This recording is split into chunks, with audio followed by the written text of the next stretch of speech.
Hi friends, welcome to Ammu's kitchen. ಇವತ್ತು ನಾನು ಅಳಸಲಕಾಯಿ pepper fry ಮಾಡೋದು ಹೇಗೆ ಅಂತ ನಿಮಗೆ ತಿಳಿಸ್ಕೊಡ್ತೀನಿ. ಮೊದಲಿಗೆ ಒಂದು ಪ್ಯಾನ್ಗೆ 3-4 ಸ್ಪೂನ್ ಆಯಿಲ್ ಹಾಕ್ಕೊಂಡು ಬೆಳ್ಳುಳ್ಳಿ ಸಣ್ಣ ಕಟ್ ಮಾಡಿ ಹಾಕ್ಕೋಬೇಕು.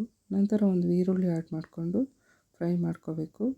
ಅದಕ್ಕೆ ಸ್ವಲ್ಪ 2 ಹಸಿಮೆಣಸಿನ್ಕಾಯಿ, ಸ್ವಲ್ಪ ಕರಿಬೇವಿನ ಸೊಪ್ಪು ಆ್ಯಡ್ ಮಾಡಿಕೊಂಡು ಫ್ರೈ ಮಾಡ್ಕೋಬೇಕು.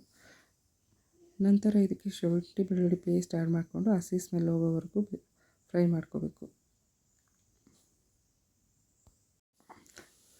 ನಂತರ ಇದಕ್ಕೆ ಅಳಸಲಕಾಯಿ ಹಾಕ್ಕೊಂಡು ಸ್ವಲ್ಪ ಅರಿಶಿನ ಪುಡಿ, ರುಚಿಗೆ ತಕ್ಕಷ್ಟು ಉಪ್ಪು ಹಾಕ್ಕೊಂಡು ಒಂದು 5 ಮಿನಿಟ್ಸ್ ಹಾಗೆ ಫ್ರೈ ಮಾಡ್ಕೋಬೇಕು.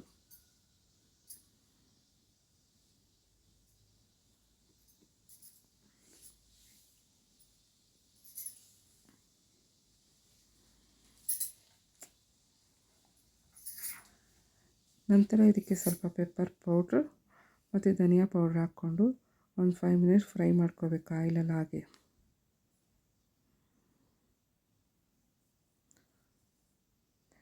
ಅರ್ಧ ಲೋಟ ವಾಟರ್ ಹಾಕ್ಕೊಂಡು ಇದನ್ನು ಬೇಯಿಸ್ಕೋಬೇಕು. ಇದಕ್ಕೆ ಸ್ವಲ್ಪ ಕೊತ್ತಂಬರಿ ಸೊಪ್ಪು ಆ್ಯಡ್ ಮಾಡಿಕೊಂಡು ಒಂದು 5 ಮಿನಿಟ್ಸ್ ಫ್ರೈ ಮಾಡ್ತಾ ಇರಬೇಕು. ಹಾಗೆ ನೋಡಿ ಫ್ರೆಂಡ್ಸ್, ಪೆಪ್ಪರ್ ಫ್ರೈ ರೆಡಿ ಆಯಿತು. ನೀವು ಟ್ರೈ ಮಾಡಿ, ಲೈಕ್ ಮಾಡಿ, ಸಬ್ಸ್ಕ್ರೈಬ್ ಮಾಡಿ. Thank you friends.